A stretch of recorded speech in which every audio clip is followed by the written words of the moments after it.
Let's go back to the big story of the weekend, because as everyone knows by now, girls in leggings weren't the only things that failed to get off the ground.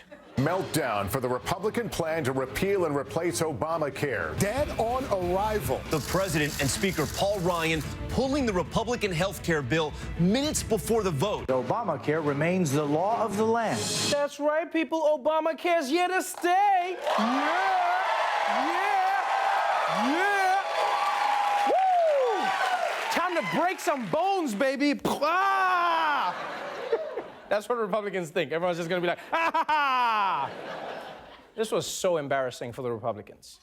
You realize they've been running against Obamacare for 7 years. 7 years. Every election, they've been like, vote for us, America. We're gonna repeal and replace. But now, when they actually have control of the entire government, they fail to agree on their own plan. You know, this whole situation is what's known in the R&B community as the player hater phenomenon. You know those songs where a guy is hating throughout the song? You know, he's like, girl, you deserve so much better. He doesn't treat you right. Just give me a chance and I'll treat you like a... That was the Republicans. Yeah, that was the Republicans. And then this time, America was the girl who was like, okay, you know what? I'm gonna give you a shot. And suddenly the Republicans are like, wait, what? Where actually right now I'm living with my mom and I'm between jobs and I have a cold sore right now, and so maybe just give me a few weeks to get my life together. But after that, I'm gonna love you, girl. I'm gonna love you, girl.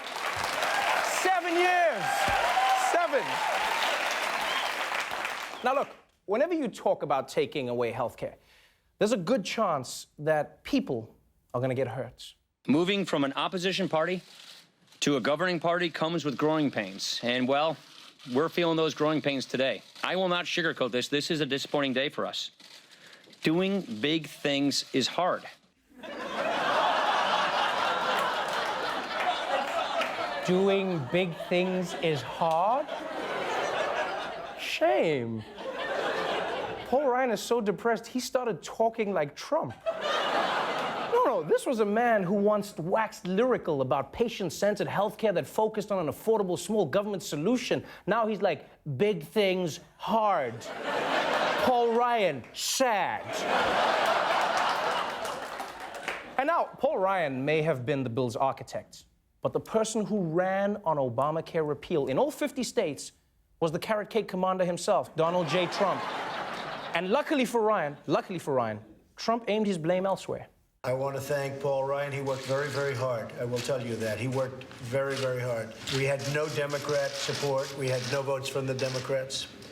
They weren't going to give us a single vote, so it's a very difficult thing to do. Unbelievable. I love this guy. He's legitimately mad that the Democrats wouldn't vote to repeal Obama's health care bill. Legitimate. And what's worse, Democrats wouldn't vote for my bill to legally change Chuck Schumer's name to Butt Sniffer the Cuck. Whatever happened to bipartisanship, folks? Whatever happened? It's dead. It's gone. It's dead. It's gone. Now, to be honest, I was surprised that Trump didn't blame Paul Ryan at all. And then Saturday morning came around, and the president tweeted, "Watch Judge Jeanine on Fox News tonight at 9 p.m." And I was like, okay, I don't know Judge Jeanine, but if the president is telling me to watch her show, then I gotta watch. I mean, I'm on a green card. I'm not trying to break the law. So I watched, and she opened her show like this. My opening statement.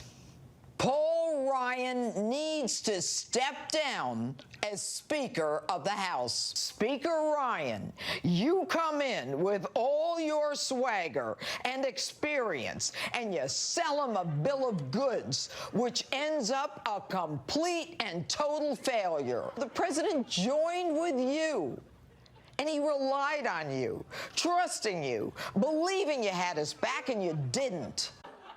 Wow. That Fox News was insane. No, in fact, it sounded just like North Korea's propaganda news. 침략과 전쟁을 일삼는 미제와 그 추종 세력들을 다스릴 유일무이한 수단은 대화도 평화도 아니며 오직 무자비한 볼세례뿐이다. That's exactly the same. Oh, and in case you're wondering, she was also blaming Paul Ryan. Now, not only did Judge Jeanine blame Ryan, she also heavily defended Trump, but in a way that somehow also insulted him. I want to be clear. This is not on President Trump.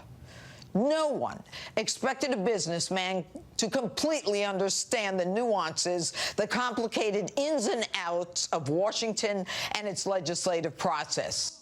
Wait, what? No one expected the president to be a president? You know what she sounds like? She sounds like a mom who's blaming other kids for something her stupid son did willingly. That's what she sounds like.